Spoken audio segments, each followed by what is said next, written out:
Welcome, everyone.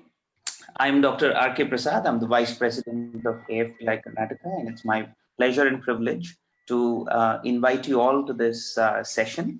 It promises to be a very engaging and timely session presented by family physicians who've been at the forefront. As a part of my introduction, I'll just take a minute to introduce what the Academy of Family Physicians stands for. The Academy of Family Physicians of India, AFPI, and Karnataka happens to be one of the largest state chapters of AFPI, is a full member of WONCA. WONCA stands for the World Organization of Family Doctors. AFPI in India has established itself as the premier academic body to represent the interests and promote the field of family medicine and primary healthcare in India. Its vision is to transform healthcare delivery in India through enhanced level of community-based high-quality services. AFPI plays four major roles. One is in advocacy. It believes that primary healthcare is the backbone of universal health coverage. In facilitating quality education in family medicine, it plays a role in the shaping of the DNB program in family medicine in India and other fellowship programs, practice standardization and promotion, and also shouldering and collaborating in public health responsibilities. Today's session is moderated by Dr. Syed Mubarak. Dr. Syed Mubarak in many ways exemplifies what a family physician, especially an innovative and entrepreneurial family physician can be. He's, besides his core expertise in family medicine, he's trained in geriatric medicine, biomedical informatics. He's a health coach and has experience in business basics. He's worked at several institutions of eminence in India, including at Jayadeva Institute of Cardiology, NIMHANS, and also at Manipal Heart Institute. He's worked at several corporations as a family physician, including at Cerner. And one of the things he does is, in addition to practicing as a family physician, he's part of the leadership of a healthcare startup, which is called Health Vectors. Dr. Syed, over to you as the moderator. Thank you so much. I look forward to a very engaging session. Thank you. Thank you, Dr. Ake. I welcome you all. So let's start from the beginning. So the whole thing actually starts from 31st December 2019, when Republic of China, they reported a cluster of pneumonia cases of unknown etiology to WHO from a province called Wuhan. And then it was named that this unknown etiology virus, and they named it as coronavirus, and it was called 2019 novel coronavirus. And in the beginning, it was called 2019 nCoV. Subsequently, the taxonology, they gave it a name called severe acute respiratory syndrome coronavirus 2. So as the name suggests, it's an acute respiratory syndrome virus. And since then, till now, that is 28th November, it has killed 1.45 million cases in the whole world and has infected 62 million cases. Now, in the last 1 year, coronavirus has created a havoc. Everybody in the world is talking about coronavirus. Even the children who are enjoying the most are also talking about it. And everybody knows about coronavirus. In short, the virus is called SARS-CoV-2 and the disease is called COVID-19. So today we will be talking about two topics regarding this COVID-19. So one of the topic is managing comorbidities with COVID-19 at home. Our general practitioner or family physician deals with it. And the second topic would be COVID-19 complications and post-infection sequelae. So the first topic will be highlighted and will be dealt with by Dr. Sanjay.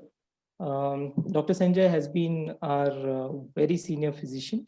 He joined the medical school even when the pandemic or the smallpox, which was eradicated in 1977, that was when Dr. Sanjay had actually joined the medical school somewhere around late 80s, 1979 kind of a thing. That's when Dr. Sanjay joined medical school. So he was actually taking care of, in his school, medical school, cases of smallpox sequelae. Probably, I wouldn't know. So that was when he was doing his medical schooling. He did it in Armed Forces Medical College, and he's also done a diabetes certificate course from ME Diabetic Certificate course, and he has served in Defense Forces for 5 years. And since then, around 1989, he has his clinic called Vinayaka Clinic and has worked in his practice as a family physician and a diabetologist since then. So he has been associated with medical fraternity for the last 4 decades. So I wouldn't actually cross my limit to tell that Sanjay sir has actually been associated with pandemics of smallpox, pandemics of AIDS, which was in 1980s, plague, which was there in Surat, the SARS 2002, SARS-CoV-1, then the dengue, the chikungunya, the swine flu, which came in 2009, the Nipah, the Ebola, the Zika, and now the COVID. So we have one of the most senior physicians who is going to help us understand how to manage Corona or COVID-19. And I can also tell that he's been doing these cases, and he has had at least 500 cases of COVID, which he has taken care of in the last few months. And his cases are not limited to his clinic or Bangalore. He does online consultations through Dokon app, and he has cases all around from Jaipur, Delhi, Mumbai, Indore. And there's a chain reaction which has set in where people get all right and they go and send their family and friends and relatives. They have been family of 8 people also who have consulted Dr. Sanjay. So he has used all the guidelines which the Government of India Ministry of Health has been issuing at times, and he has tweaked accordingly based on his clinical experience, and he has made us has treated these 500 cases. So he will be showing us a few cases how he has taken care of and giving some insights into it. So over to you, Dr. Sanjay, if you can help us out in understanding. Thank you. Thank you, Dr. Syed, for a nice intro. Though I must add that probably till I joined medical school, till the final year, I must have been very oblivious of the viral infections. And probably it's only later when I started practicing and then you really dealt with it, that you learned how to treat it.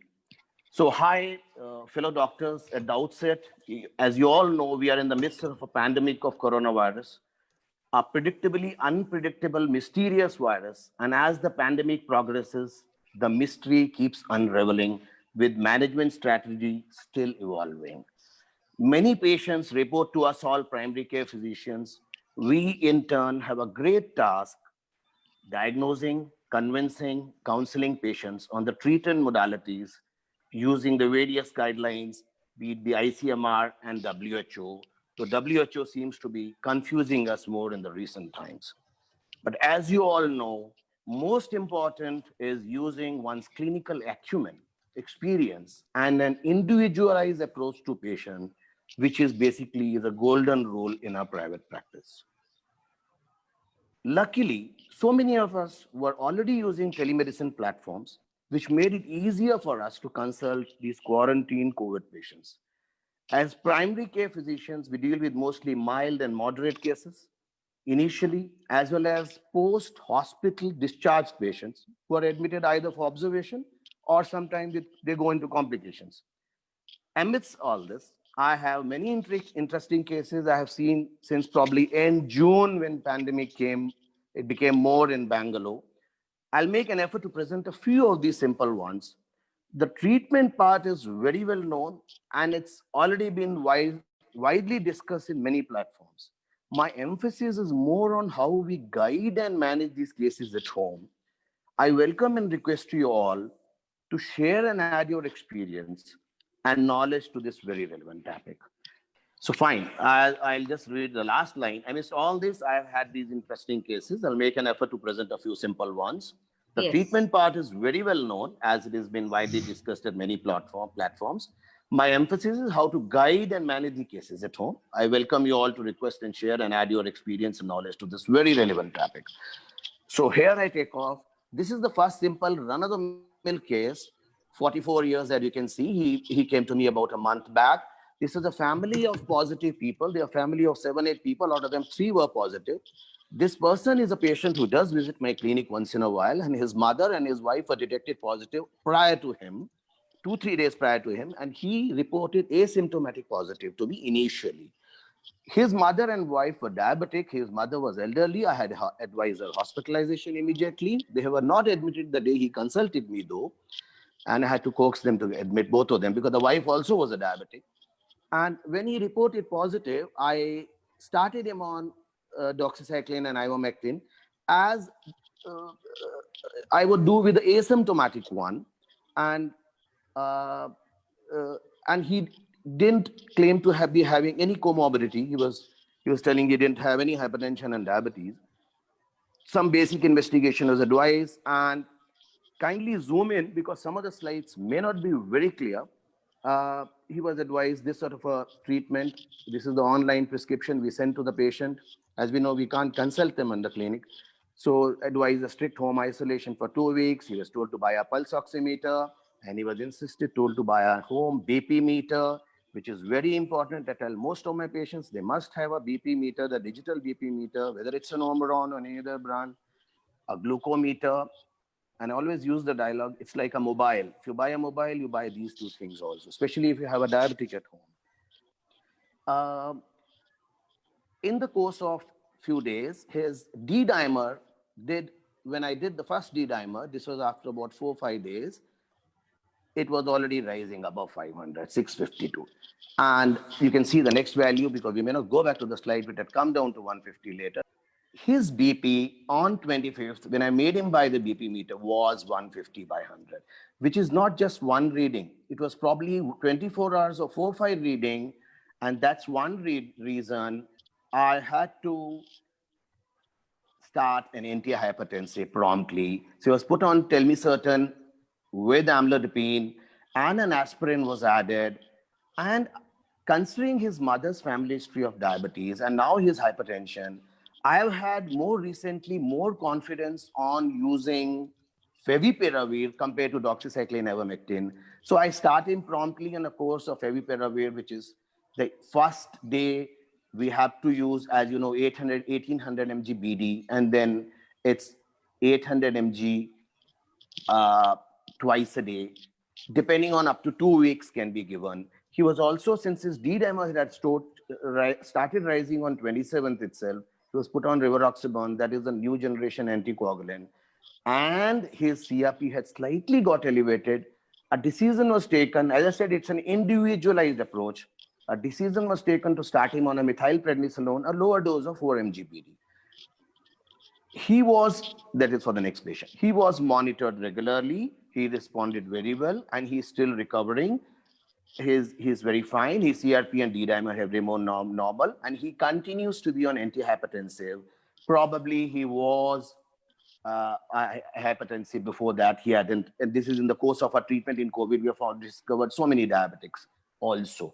There's one point I wanted to mention. The another reason I started him on favipiravir was he did develop, because some of the patients do hide the symptoms of COVID, the asymptomatic ones, so-called. He did develop mildish tiredness and cough one day, which he had missed telling me. They tend to sometimes neglect. So that is one point we must inquire from the patients.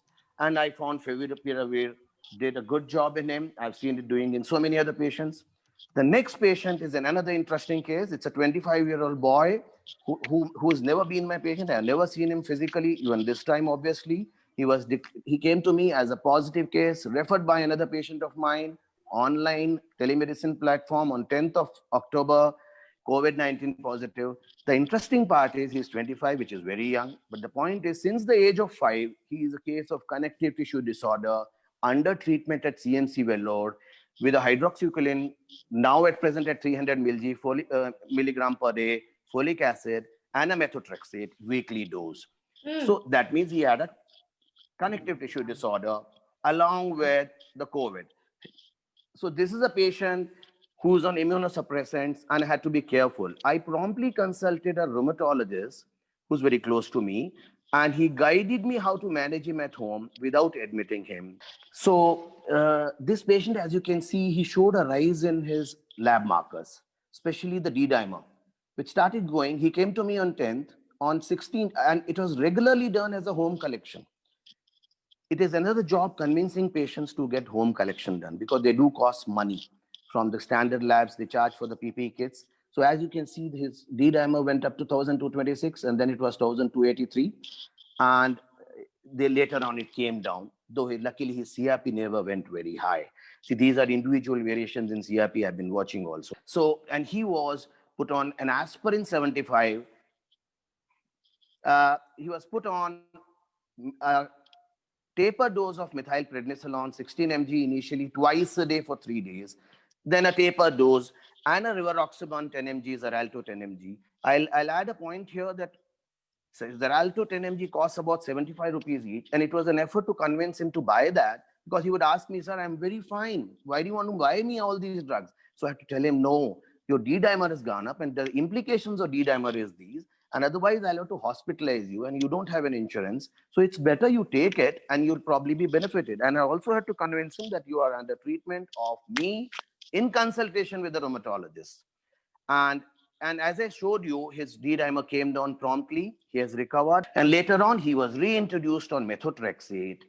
And gradually, the dose of methylprednisolone was withdrawn back. Luckily, he never had a CRP elevation to reintroduce the steroid. And he's doing well now. Now, this is another patient, the third one. It's another interesting case. This is a patient slide wherein he reported to me in September during the lockdown period, just as a diabetic. This was a home collection done. This is a new diabetic he reported with a history of weight loss. He was started on glargine and put on OHAs, and his sugars was brought under control. That time he was not reported to me with COVID. His HbA1c was 12, and obviously I had given him Lantus. And within 2 weeks, his sugar normalized. He continued to be on glargine till he reported to me on 4th of October with COVID. I always told him, you have been a stupid fellow. You are a diabetic and you got COVID now. He should have probably ensured he never got it. So this is how he was diagnosed as COVID on 4th. And I waited for 2-3 days and got a CT chest done. They were persistent, ill-defined areas of mild ground glass opacities. See, there's certain cases we must do CT chest promptly. It helps in convincing the patient to get hospitalized. So I told this patient, look, you're a recent severe diabetic. Even though you're young, go get admitted. I wouldn't like to keep you at home because you can go into a hypoxia in the 2nd week. This is after the discharge, these values, ferritin, he kept in the hospital for 12 days. He was not so well off. He went through the BBMP, and there were certain readings I could get. His D-dimer never went up, but it was a very interesting thing. This is after the discharge. These values were in the hospital values, and C-reactive protein was 6.3. So after he came back from the hospital, he was referred with not many instructions, told to start on the basal bolus regimen with a fast-acting insulin, 3 doses of Actapred, and a basal insulin at night of Lantus. And I started with a 16 mg towards the end. There, they probably gave him some doxycycline, ivermectin, which was there on the record, and there was no antiviral mentioned here. So then, now I had a job to manage him because he was still tired, and in fact, he reported with little fever. So this is how, I'll talk about it later, how I titrated his insulin and helped him, and he used to message me his daily sugars, and I had to guide him. This was the dose advised by the hospital, but this was not the dose given to him by me, because this would put him into a hypo. So I had to titrate the dose. Finally, as you can see, his methylprednisolone was titrated. He was on aspirin, and he is now back to here. I had removed his fast-acting insulin, and he was back to the basal insulin, glargine, and an oral hypoglycemic was started. And of course, he was regularly monitored by doing CRP and D-dimer and even ferritin in between, which was always normal. This is another patient. Let me go through quickly. Now, this is a patient who did report to me after having consulted another hospital. This is another patient who never seen earlier, a 44-year obese gentleman who had already been started on favipiravir and steroid dose. But when he came to me, I said, you're obese. And I asked his weight. He said, 88. I said, no way you are going to stay at home. So the day he reported to me, because it's somebody, his colleague and his friend referred to me, I said, you get admitted. He got admitted on 13th, I remember, and this is the day discharge summary on 20th. He was well off.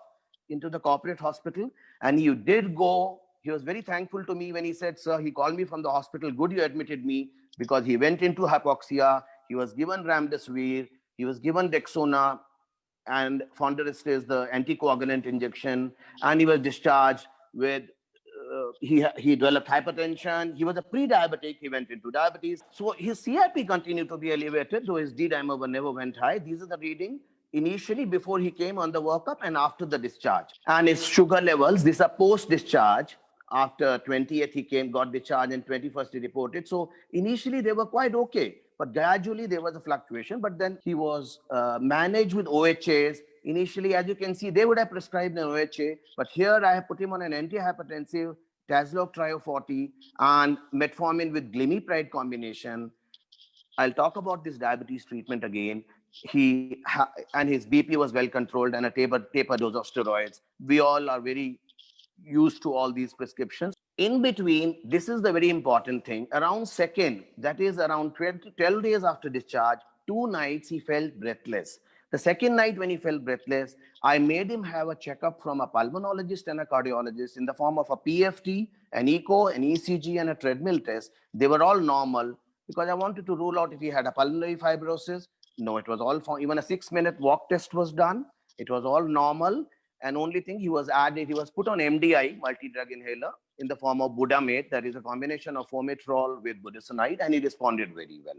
And this is the treatment. Gradually, his dose of antihypertensive and antidiabetic was tapered.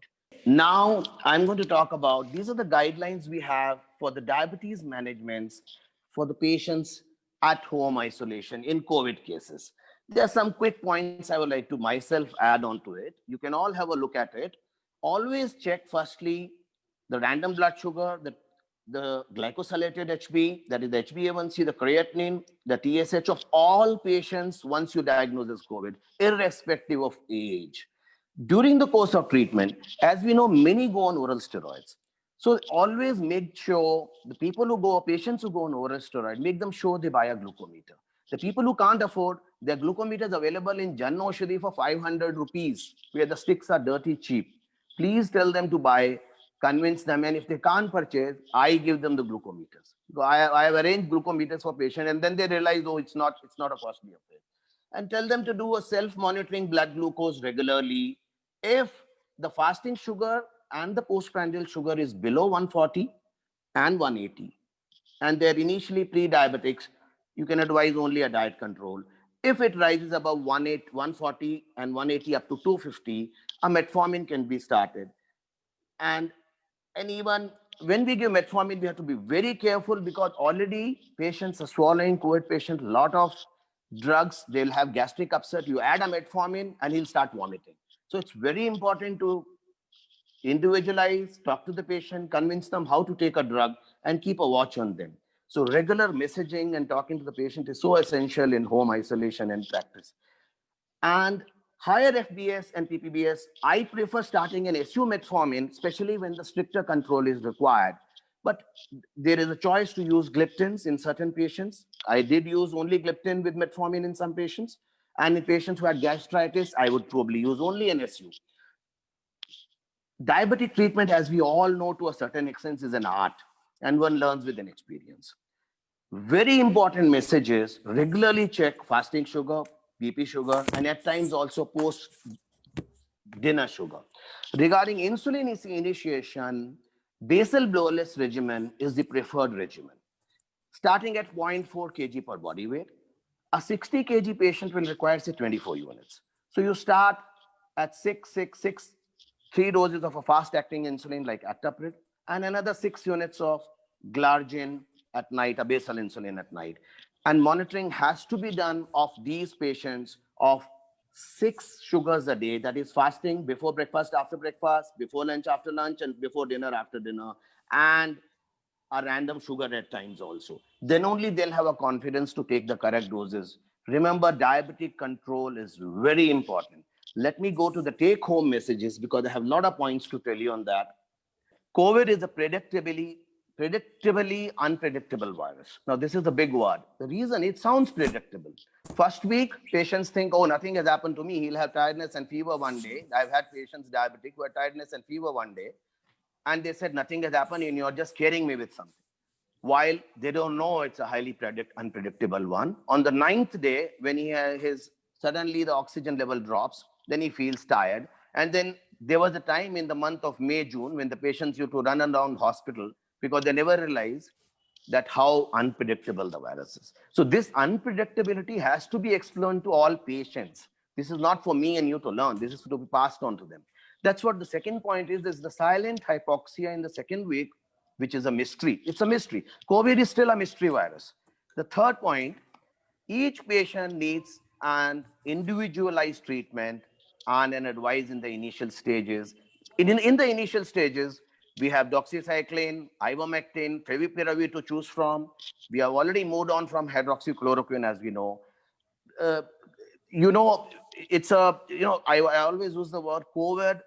It's like a war with COVID going on. And I don't think we have many drugs against it in an armamentarium right now, which are proved drugs. Next, each patient should be worked up promptly depending on age and comorbidities. This point has been mentioned. Important to get HbA1c, TSH, creatinine, CBC sugars done. Later, monitoring of COVID with lab markers like complete blood count, and a very important element of complete blood count is NL ratio, the neutrophil lymphocyte count.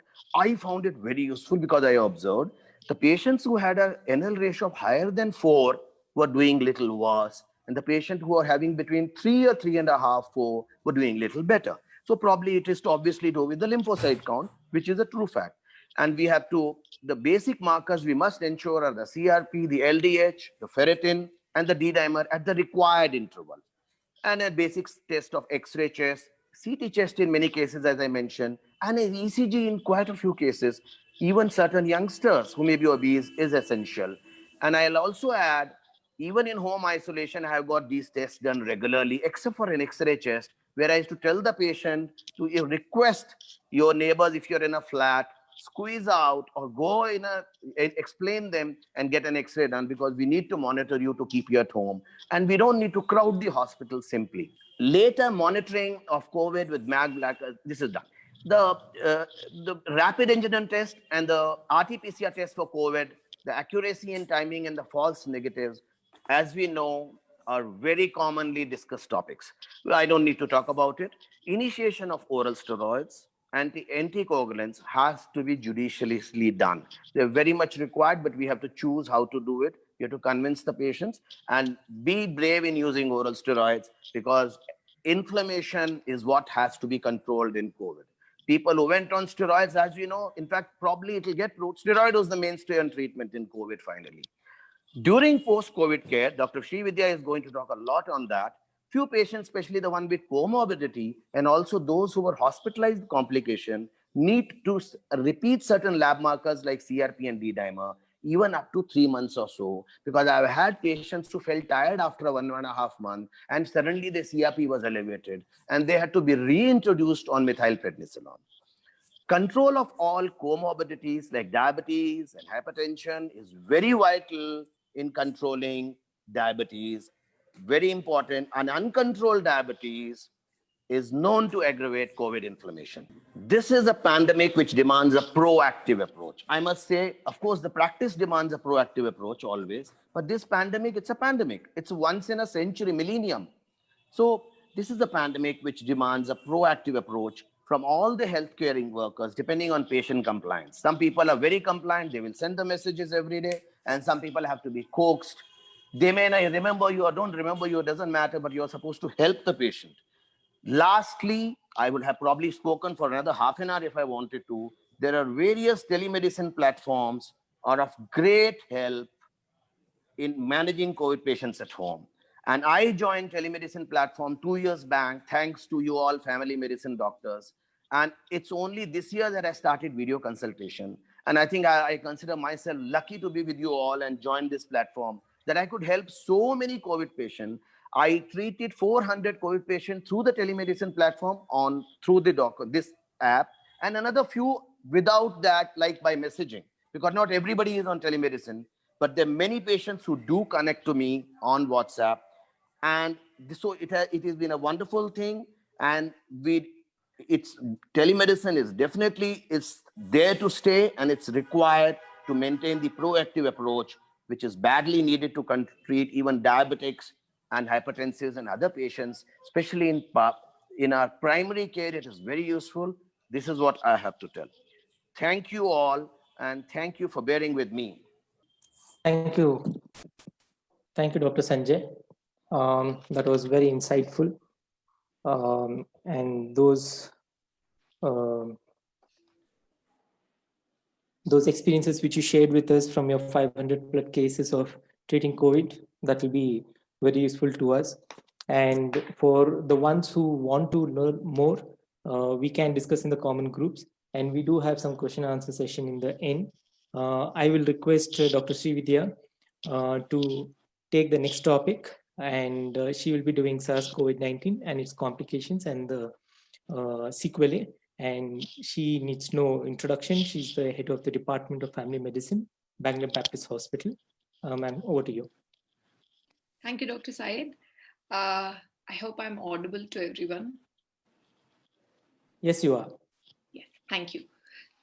See, I was just listening to Dr. Sanjay's presentation. I am speechless. No, I'm not sure how much I will be able to contribute to the later part of the session. And Dr. Sanjay has done an amazing job in managing quite a few COVID patients. So I'm going to share few of my experiences or observation in managing COVID patients in the hospital setting. We run a family medicine unit at Baptist Hospital where we take care of the outpatient department. And I also manage the COVID care center, which is for managing mild to moderate patients. So few scenarios which I found will be useful for us in managing patients at home.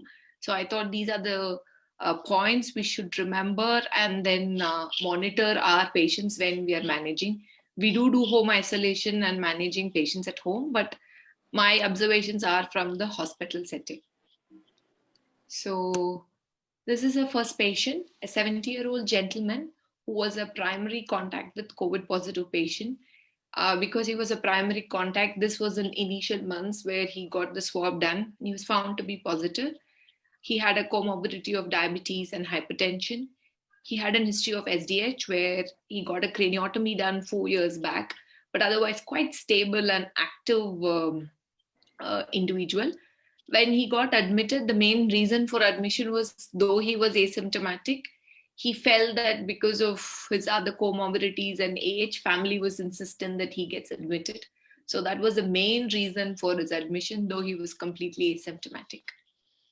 During his stay in the hospital, he still remained asymptomatic and he was managed conservatively in terms of the medications. I'm not going to go into details on what was given as per the government guidelines. Suddenly on day 4, he desaturated. Till that time, he was maintaining his oxygen level. He desaturated and slowly his inflammatory markers increased and he needed an oxygen support. Of course, all other medicines were given along with oxygen. And then slowly over a period of time, he improved.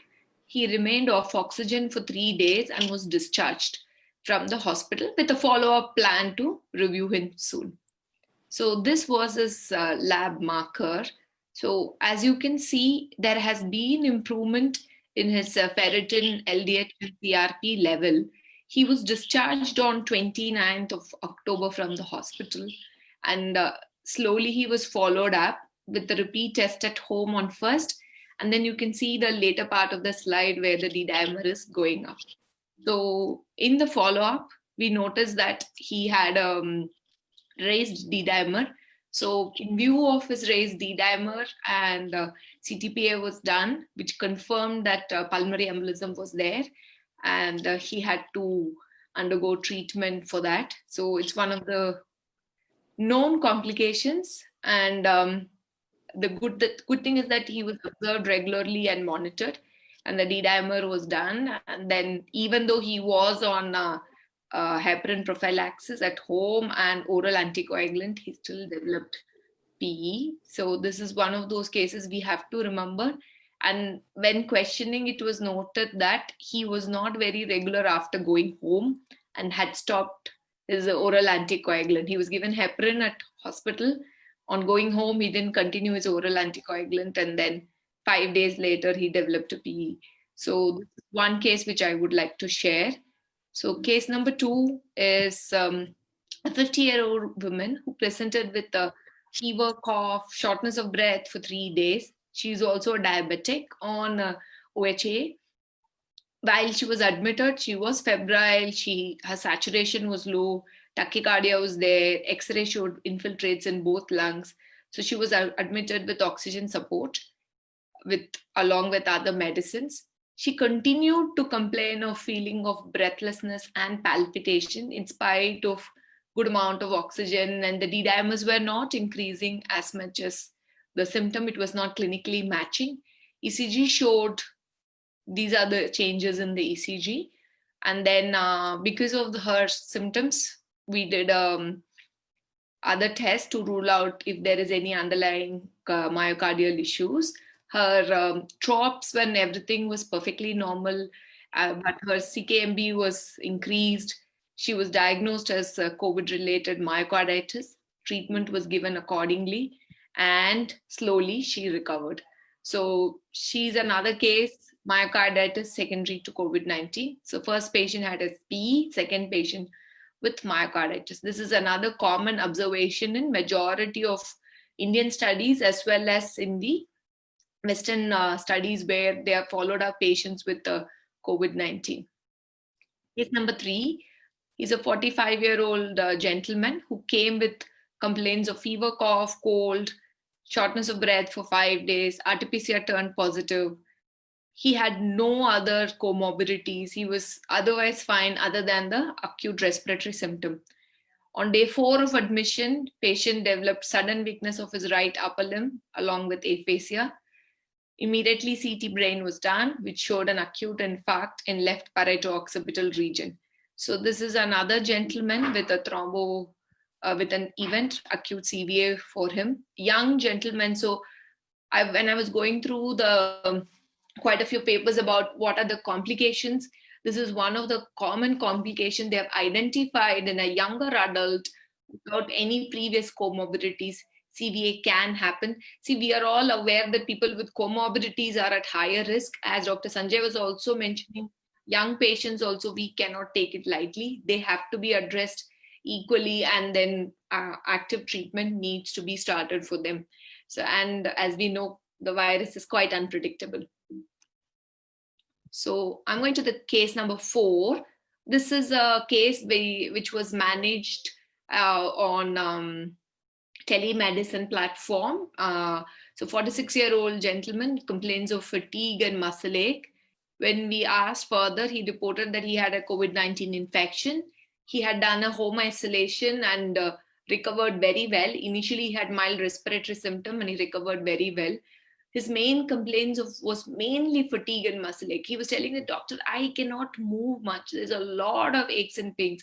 I don't feel like getting up in the morning. There's a lot of discomfort.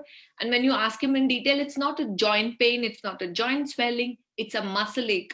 There's a lot of muscle ache, especially even sitting up and getting up was a big issue. He needed help to go to the washroom. He's only 46-year-old.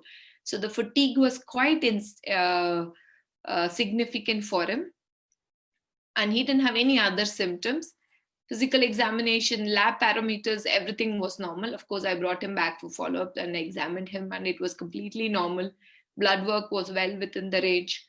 So the diagnosis, what was it? Post-COVID fatigue. There is quite a bit of articles on post-COVID fatigue and how do we manage post-COVID fatigue. And I think in our AFPI group, WhatsApp group also once some time back, we had discussed about how do we manage patients with post-COVID fatigue. There were quite a few medicines were discussed, but unfortunately, none of them have any evidence or statistical evidence to say this is going to be useful, this is how this medicines to be given. So there is a lot of emphasis. We need to again go back to basic, talk to the patient about it, explain that post fatigue can happen as a part of any viral infection. COVID also it can happen, and it's more about healthy lifestyle, a lot of fluids, multivitamins can be given. Again, it's also debatable. There is no particular drug for it. We should probably discuss about exercise, slowly graded exercise. How do we bring them back into the form? Those kind of things are there. Dr. Gauri had done one of the presentation for how to manage patients for the patient information. Maybe we should share it. We will share it in the group later on. This will give us about how to manage patients with cough, shortness of breath, how to get them back into exercise. So very, very clear descriptive information has been given by Dr. Gauri in that PPT. We will share it later on in our groups. It will be very useful. You can share it with your patients also about it. So I'm not going to go into detail about how do we manage, but this is very, very, very common symptom we do encounter in our patients. Case 5, it's a 70-year-old man, presents with cough, shortness of breath, and loss of smell for 1 week. Past medical history includes diabetic, hypertensive, ischemic heart disease. On admission, he was febrile, his respiratory rate was 24 per minute, saturation was 86 on room air. He had a bilateral infiltrates in his chest. He was initially on NIV along with remdesivir, heparin, Dexa, everything was given. Over the next 10 days, he gradually improved. The oxygen requirement came down slowly, and his inflammatory markers also improved slowly over a period of 10 days. And he was discharged on home oxygen because the moment we took the oxygen, he again desaturated. Though his lab markers were getting better, though the chest X-ray was getting better, he was still desaturating. So we'll have to send him on a home oxygen on request from him and the family. And also we felt it may not be a good idea to keep him on a longer stay in the hospital. So he was discharged on home oxygen. We followed him up early this month after his discharge. Patient feels good, except he still had an episode of shortness of breath on exertion. Lab parameters have normalized. The repeat checkups were perfectly normal. He was on 2 liters of oxygen at home, and he was managing very well on 2 liters of oxygen. And the final diagnosis was, as we can say, post-COVID pulmonary fibrosis is another common phenomena we should be remembering, especially in this age group, and it can happen in any individual. And this is another common thing. I think Dr. Sanjay was also mentioning in one of his cases that he had asked for a PFT and things when somebody had things. So we need to keep it in mind about post-COVID pulmonary fibrosis. This is another common thing which can happen for our patient, requiring the need for home oxygen. As a primary care physician, it will be a good idea for us to have contacts of people who can help our patients with home oxygen and how to monitor them, how often they need to get checked. There are a lot of agencies available who provide home oxygen. I know it's cumbersome for the patient, but definitely it can be managed at home, provided there is a good support from us. So common post-COVID sequelae, these are the common symptoms which people have. I was going through quite a bit of a research on how common it is, as we know that pandemic is still evolving and there are a lot of queries on what are these and what are these are some of the observation done in Italy, Britain, as well as in some states in our country have also noted these studies. Fatigue is quite common, joint pain, shortness of breath, cough. These can last from 6 to 8 weeks after the infection and even longer as well. Diarrhea can be another one. Cognitive deficits, this is very common. Cognitive deficits is very common observation. We see in patients who were in ICU and then discharge and then moved to the ward and then discharged home. So the post-ICU syndrome can be another thing where patients can have issues with memory and these kinds of things can happen. This is more common in people who are a little older and who had diabetes, hypertension, and vascular etiology. For them, this can be a common thing. Skin rashes is another common thing we see. And of course, in children, it is more common compared to adult. Insomnia, anxiety, I've already discussed about it. So this was one of those observations done in Rome in 140 plus patient in the month of April and May. What kind of symptoms they had acute episode and what they had post-COVID follow-up. So the common thing was fatigue tend to be there even after their acute episode. Breathlessness is another common symptom which persisted for some period of time. Joint pains, vision, cough, loss of smell. Slowly, but the common observation was fatigue seems to be one symptom which persisted little longer compared to other symptoms. Complications, as I discussed earlier, respiratory complication, pulmonary fibrosis can be one. Patients can go into ILD kind of a picture. Arrhythmias, heart failures can happen. Of course, thromboembolic event like PE and acute. This one, in acute episode, AKI can be a common picture. Neurology, CVA, we had discussed. Mental health, this is an area where we should definitely concentrate on and talk to our patient, because as we know that because of the lockdown and things, there is a lot of anxiety and panic among our general population. And if you have a COVID, there's still stigma around it. Oh, don't go to that place, and they still might be passing the infection kind of a thing is still there. So there are a lot of people feel themselves lonely, and there's a lot of anxiety and panic attack is still there. And especially people who were admitted in the hospital, who were needing oxygen and all the active therapy, when they get discharged, they still have it's more has become like a post-traumatic kind of a thing where they have the recurrent thought process about it. So this is another area as a GP we should be concentrating on, talk to our patients about it and counsel them more, because I think we can play a better role in this area along with other parameter monitoring.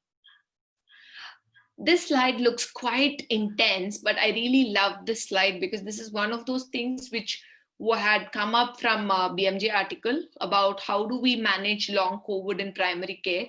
All the information has been put in one important slide about what do we do when somebody has recovered from, like I say, they had a negative reports after the infection and they are back to normal, but they still have some of the symptoms of cough, fatigue, and breathlessness. How do we observe them? What are the parameters to look for? If you look at the clinical assessment, history is very, very important, as they have mentioned. Ask about the current symptoms and severity.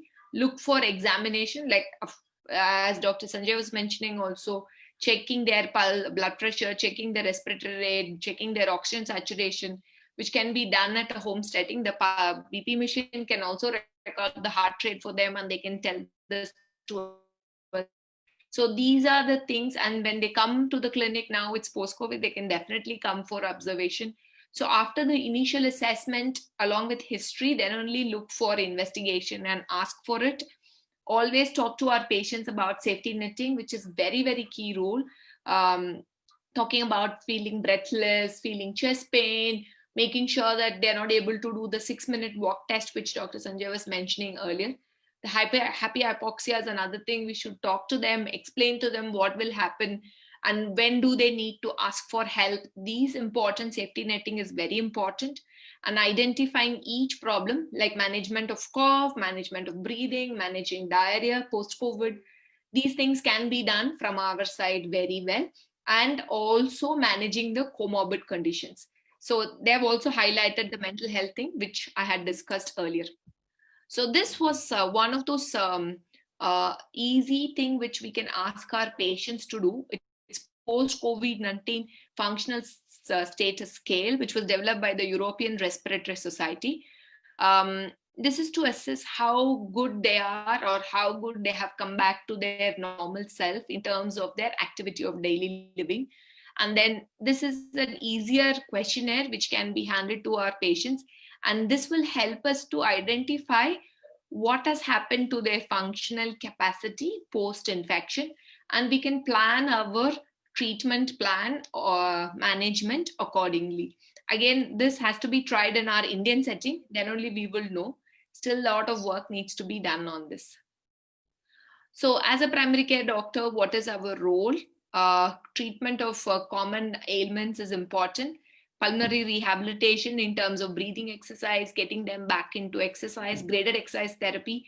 There is a separate guidelines on how do we get our patients back on graded exercise therapy. Psychological support is important, and managing comorbidities highlighted by Dr. Sanjay earlier about diabetes, hypertension, all other comorbidities, how important it is to control them so that our patient is managed overall, not just for COVID-19. So I conclude my session by saying active listening to our patient is an important tool for their overall well-being. So listen to our patient, we know what is the problem, and we can treat them better. Thank you. Thank you, Dr. Srividya. I think now we can go in for the question and answer session. I'll take the questions in the chat first. Okay, Dr. Bisiro has asked for some thoughts on long COVID, and Dr. Vidya has already had a slide on that. I think that answers most of it on that. There's a question by Dr. Suprita. In case of hypoxia, I think Dr. Vidya, this is for you.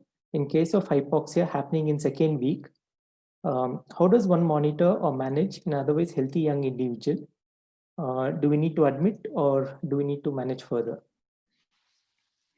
So in case of hypoxia, depends upon what was the, is it clinically the patient feeling breathless along with pulse oximeter reading? If we notice that the patient's pulse oximeter reading is dropping down from the baseline, it is always important to have a baseline number. Keep monitoring on regular intervals. We generally say patients to monitor at least 3-4 times a day so that we will have a number to remember, and then that will help us to guide for the treatment plan. If you notice clinically the patient is breathless as well as the saturation level dropping down, check the D-dimer levels. If that is also going up, definitely this patient needs admission. As I was mentioning before, age of the patient is not important anymore. Irrespective of the age, if clinically breathless, if the saturation is dropping, D-dimer is increasing along with the inflammatory markers, time to admit. Yeah, next question. I hope I have answered the question. Thank you, Dr. Vidya. Next question is again from Dr. Bisira. Dr. Sanjay, you can take this. Can you tell the timing to administer steroids? So in the patients who are in COVID cases or home quarantined, it was the initial 3-4 days, and later when we do the lab markers and we find the lab markers start getting elevated, that is the time when we start thinking of starting oral steroids. We don't use injectable steroid. I never used at home. It was the oral steroids. So we found in a few cases, the CRP level will start rising to 12, 14, 18. The ferritin will go to 700, 800, up to a limit. Then we accordingly start the oral steroids. And it also depends on their diabetic status.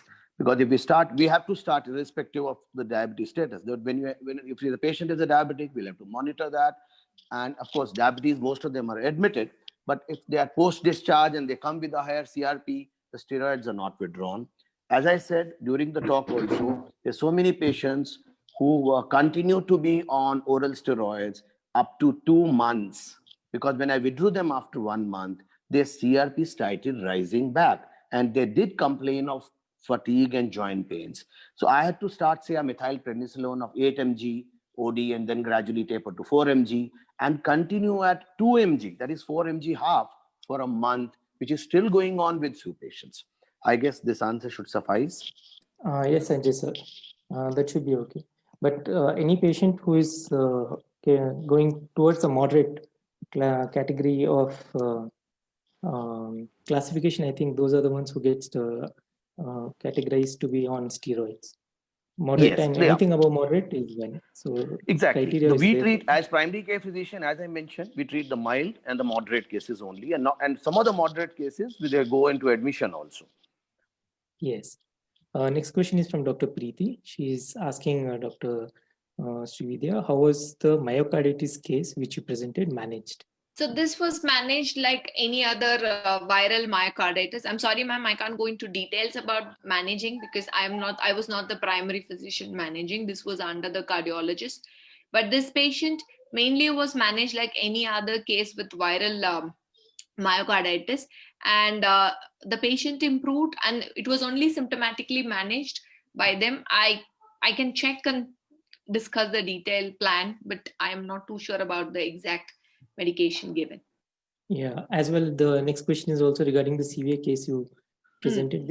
They're asking if the D-dimer investigated with D-dimer and was heparin anticoagulation started before the patient developed neurological sign.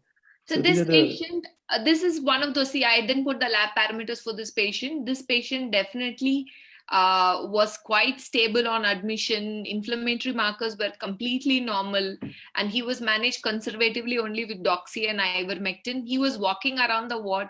We did not give him heparin because there was no signs of giving him anticoagulation at that point. So we did not expect him at that point. And this was early days. This patient was admitted in the month of April. Early days where everybody were clueless on what to do and things like that. So he did not show any signs of deterioration till on the day of his episode. It's quite unfortunate. Yeah, anybody can answer this. Dr. Jyotika is asking how do we address faulty oximeter readings, especially in the second week when we can't identify hypoxia? So I'll take a part of it because this was my experience. And whenever I had few patients who were showing faulty oximeter reading, the first thing I did, a simple thing, was make them buy one more. And keep two at home, though it can be confusing at times, but it did help because the second one at time gave a normal one. At the same time, oximeters, as it was also reported earlier, the readings may be misleading. In some of the patients who may be having a mild hypoxia, still the oximeter may be showing a normal reading. It has been reported even in ICU patients who are having readings much lower, but the oximeter was showing normal readings. So I think somebody else can elaborate on that a little more. So I would go, coming back to that question, I think it's very, very valid question Jyotika has. And we are relying on our patients for these numbers, including I had the different experience with the blood pressure reading, also patient panicking with high readings, and then tachycardia will come suddenly, the pulse will be 40. And this can happen because these are all digital machines and we don't know how old they are and how often they change the batteries and all the parameters. Especially in pulse oximeter, it is clearly given in a lot of articles. Make sure the patient's hands are warm and it's not wet, and then check it in one particular finger. The nail polish should not be there. A lot of parameters are there. I'm not sure how often we are telling all this information to our patients on this part. But if you notice that it has to match with the clinical picture. So before we come into conclusion about it, look at the patient. Even if it's a video consultation, we will be able to observe common signs of respiratory distress. Look at the patient. Is he able to complete the sentence? Is there any signs of distress you can observe? And then take about the pulse oximeter. This is my take on that. Very true. Very agree with you. So even if you're doing video consultation, I used to make the next of the kin sit to the patient if he is negative with a mask on and tell them, you observe the patient and guide us. Very important and valid point. Thank you, Dr. Shivit. How long to give oxygen in post-Covet pulmonary fibrosis? This is a question. Dr. Vidya, you want to take? Again, it depends upon case-based scenarios. There are some patients. See, I was talking about this patient, right? He was in early November. We had seen he's still on home oxygen. And I know another gentleman who's still on home oxygen 3 months now. So it depends upon case-by-case scenario. There has been a patient who needed home oxygen only for 2 weeks, and then slowly we weaned him off. So depending upon the scenario and this pre-existent lung condition, all those will add. Was he a smoker before? Was an element past? All this will also add to it. So COVID alone, it's difficult to say how long he needs it. Correct. Next question. Having patients admitted for long durations, did you find secondary bacterial pneumonia, especially hospital-acquired or ventilator-associated pneumonias? Did you have to consider bronchoalveolar lavage or cultures, or sputum samples were the usual specimens? Please share common microbes you found in such patients, Dr. Vidya. Oh dear, this has to be addressed by my ICU team. I'm not a great person to answer this question because I was managing only mild to moderate. But yes, there has been scenarios. I was told that hospital-acquired secondary pneumonia was there, and UTI is another common thing we were seeing. And I'm not too sure about the microbes though, so we have to get into it. Sure. Yeah, so the question is, did you have to take help with pulmonology department? Then I think in a hospital setup that would be the Everyone case is involved. anyways. Everybody, whoever, Yes, yes, any extra pair of hand is always useful. Yes. useful. Any experience with fungal infections after steroid use? Can I So take part of it? Yeah, sorry. Yes, you carry on, Dr. Sanjay. Sanjay. Yeah. Yeah, basically fungal infections in uncontrolled diabetics are very common, and sometimes they are the presenting symptoms. So if a COVID patient goes into an uncontrolled diabetes, he or she may report a fungal infection. But I didn't have it because some of the diabetics were very regular patients on mine and they're already well controlled. And probably they knew how to manage the fungal infection which they had earlier. So otherwise, I think in all diabetics, it's common, especially getting vaginal candidiasis, and if they have a tinea infection, it can have a flare-up during the COVID also. But it wasn't really noticed too much. I didn't notice it much in the COVID patient. There can be a correlation also. We didn't notice it much in my so many patients I've seen. I would be more worried about monitoring sugars on steroids, and we should emphasize more on monitoring the sugars and making sure the sugar is under control, because especially in diabetics, we had seen so many newly diagnosed diabetic. That is one. Number two is sugars going really high and haywire here and there because of the steroids, as well as the infection is also contributing because of a lot of inflammatory response. So monitoring and keeping a close eye on sugar is more important while the patient is on steroids. Yeah, I second that, Dr. Srividya, because the sugars definitely maybe we may need to switch on to insulin probably, or if the person is on OHA, if we are giving steroids, more so that happens. Next question is from Dr. Mohan. Do we ask for inflammatory markers if a patient presents with mild hypoxia or fatigue post-COVID? Either of you can take this question. Yeah, I'll take my part. I do. Repeating inflammatory markers up to 3 months are part of almost guidelines now. Even CRP, we had a slide in between posted in our group. The CRP has to be repeated 4 to 5 times. So patient comes with hypoxia, there is no reason we don't repeat the CRP, the D-dimer, and the ferritin minimum. I guess Dr. Srividya will have more to add on this. See, it's again, I would go case by case. It's difficult to tell with just one thing, because every patient is different and they are so unique in their presentation. That's what is our observation. So we go with case by case and see how the patients are. And then I think our instinct is the best judge. So if we see the patient, if we know this patient is not doing well, then there is no harm in it. And at Baptist, we have been very conservative. Even CT chest, we don't do it regularly for our patients. We have been very, very careful in doing extra investigations. So if you ask me, I would go conservatively, go case by case. Probably you'll have an advantage, let me add on that, because you'll be physically seeing the patient while I'll be doing the video consultations. Yeah. And I confess, probably in video consultations when we do, we probably will indulge in, I would use the word, over-investigating the patient at times to be on the safer side. I think Dr. Swapna has answered about the microbes grown in the hospital setting. She's mentioned that Klebsiella enterococci were grown in many patients in our hospital in the culture. Yeah. Okay, Dr. Swapna has a question. Had a patient who came with a cytokine storm, 2 months of RT-PCR becoming negative, and patient feeling completely normal after active COVID infection.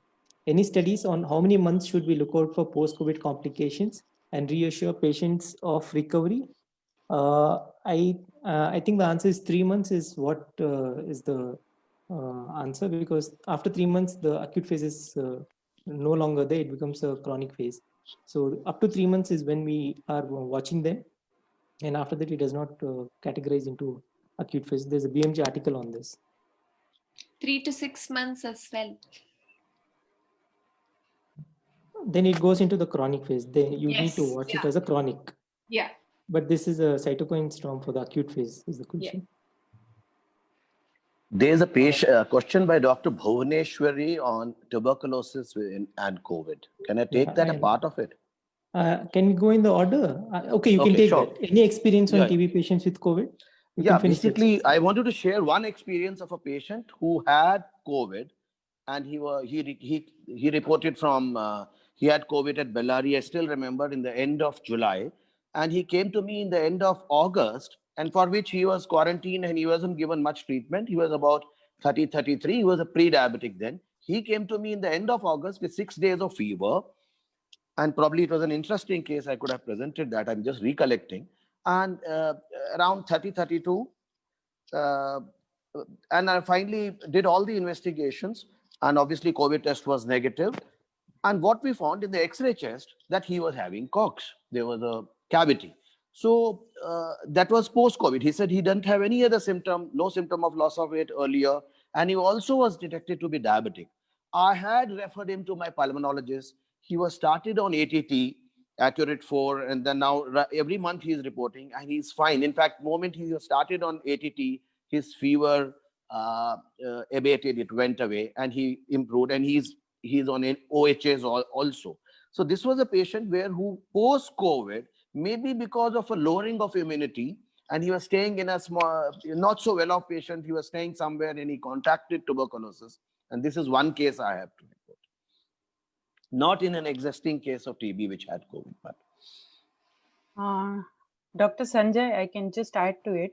I had a case where a patient had tuberculosis and became COVID positive.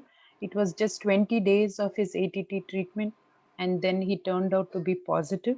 He had moderate disease as well. So we had to admit him with close monitoring of LFT.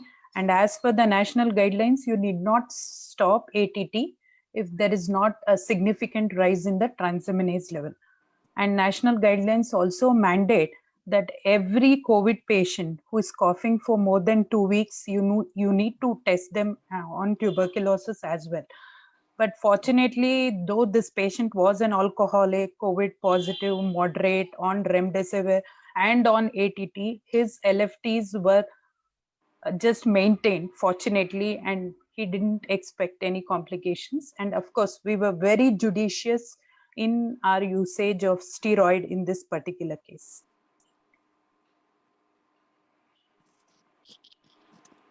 Thank you, Dr. Samya, for those inputs.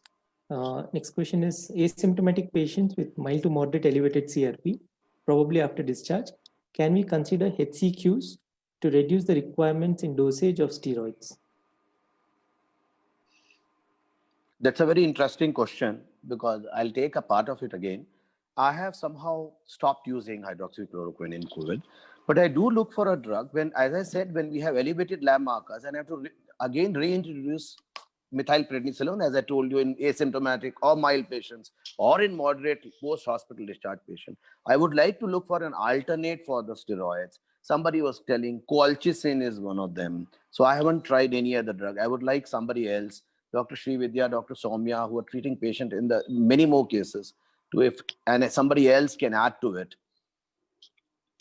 If you see the American guidelines, they are using only dexamethasone and remdesivir. That's all they're using.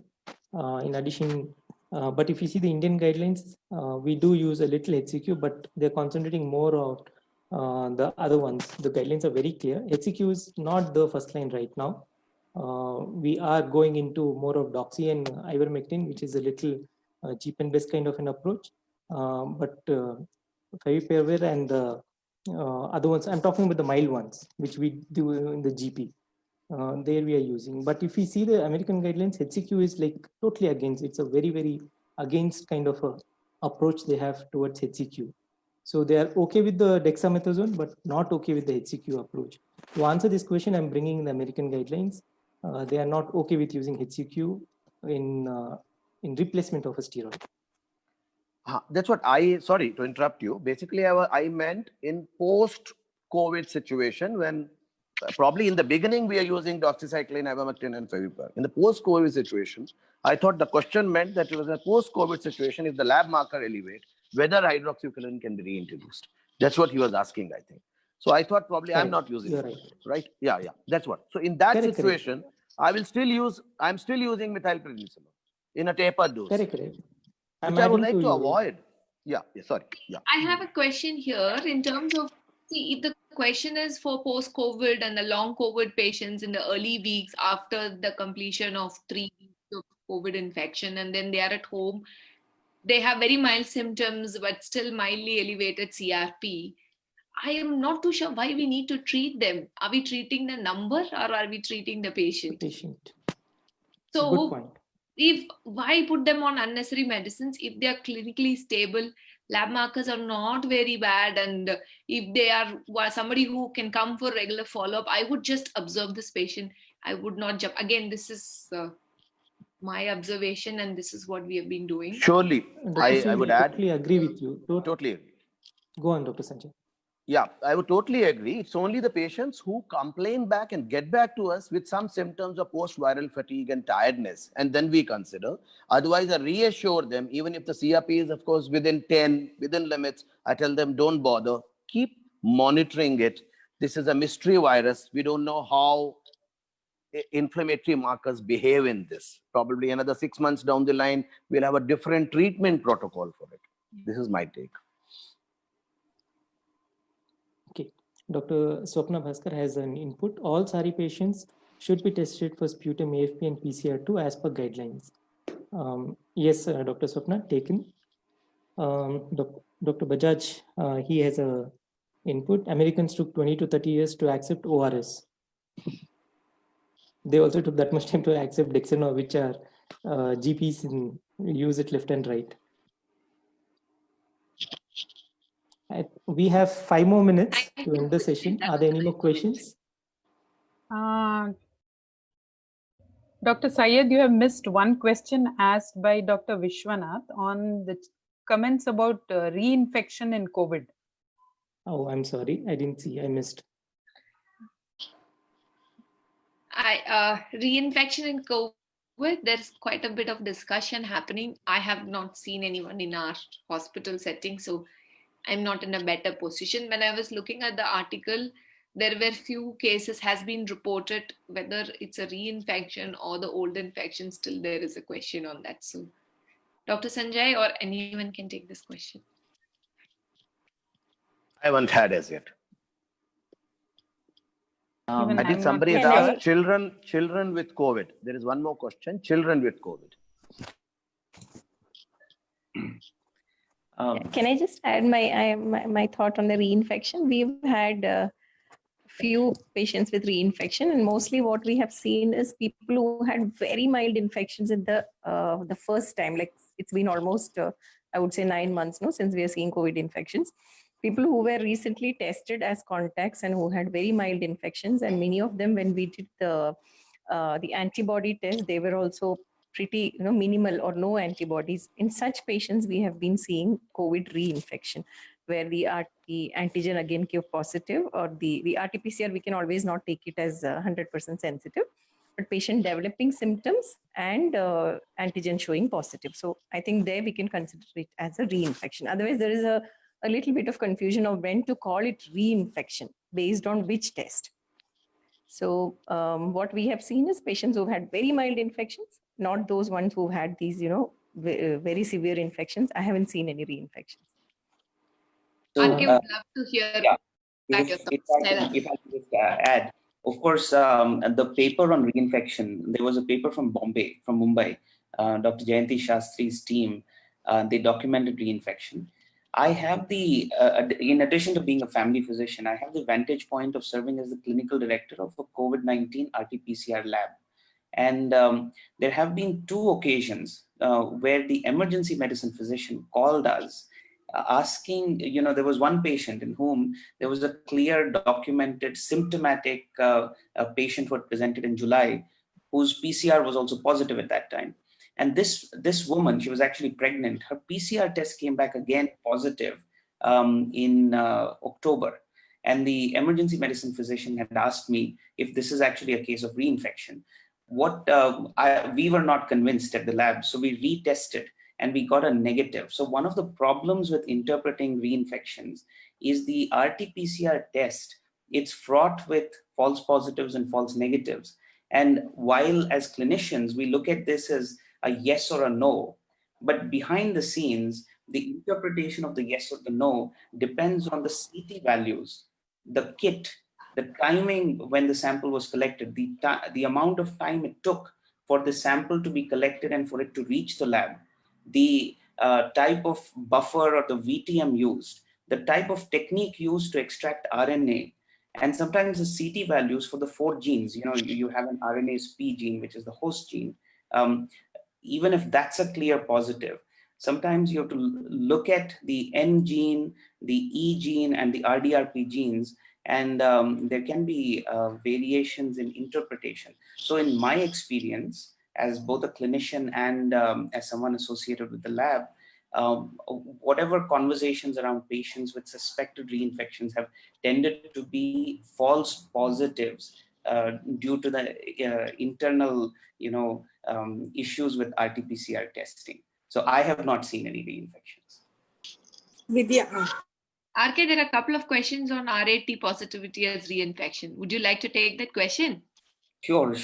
So now traditional wisdom is the rapid antigen test is fraught with false negatives, but if it is positive, it's likely to be a true positive. I think by and large, clinically that holds true. But I'll give you one instance or two instances where this false positivity thing, for this positive being a false positive, also comes into play.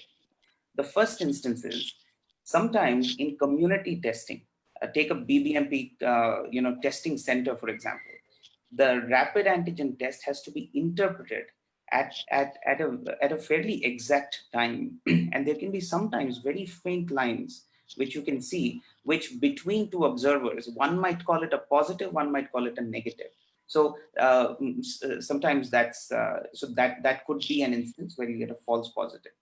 The second instance is as the rapid antigen test itself is evolving, as different companies are innovating, sometimes the threshold at which the proband, like for example, the rapid antigen test could be designed in such a way that if you detect 50 picograms of the antigen, that would light up. But there could be other thresholds, like the standard threshold of 100 picograms. So in the design of the rapid antigen test itself, there are variations. The threshold is set to either favor or bias the test towards sensitivity at the cost of loss of specificity, or the other way around. So it becomes important to know which test you're dealing with. But I think the point which was made beautifully by Dr. Vidya before is context is king. Whichever test be, whether it be blood markers, or it be rapid antigen testing, or be RT-PCR, take the patient into consideration. Ask, does this test explain something of relevance to the clinical picture? And more often than not, as clinicians, we probably will arrive at the best possible answer. So, thanks. I think we have reached the end of the session. There are two small announcements. If anybody wants to do any presentations or have any topics to present, they can get in touch with Dr. Soumya. She will help you in coordinating and getting all this put together. And there is a membership for AFPI, which is very much available. And those who are not already members of AFPI, please get in touch with Dr. Swapna or Soumya or Dr. Mohan. They'll help you in getting yourself enrolled into. Dr. Soumya, you want to say something? No, Syed, if we are done with the session, I would like to give vote of thanks. Yeah, I think we are done with it. I think you can take over, Dr. Soumya. I just wanted to tell one last thing. See, we are still seeing a lot of new things happening, and we are evolving in terms of how do we manage. I'm sure the points which we discussed can be changed as we go on in months by. So we will have probably another session, Soumya, 3 months later to see where we stand, if that's okay with you. I think By 3 months. 1.5 months, we'll have a lot of cases. Yes. So in terms of the evolving and any new things, because 6 weeks might be too early, 3 months would be the good time frame in terms of how things be. I'm sure the cases will be there in terms of management and the guidelines part of it. Yeah, definitely. We'll look forward for it.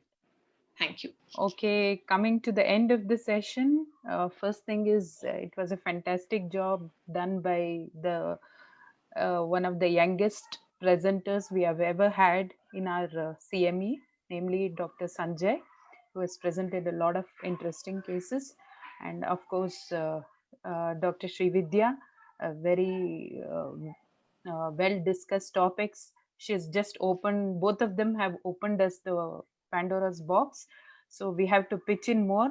What I would urge everyone is that, see, there are not many research studies from Indian scenario. I think we should put all our clinical experiences and maintain meticulous presentation like how Dr. Sanjay has done, so that we can put some papers and probably publish, so that we have better idea about how we are practicing and how we are dealing with cases, though as primary care physicians, how we have managed these cases very well. And I thank Dr. Sanjay, the youngest presenter so far we have had, and Dr. Srividya.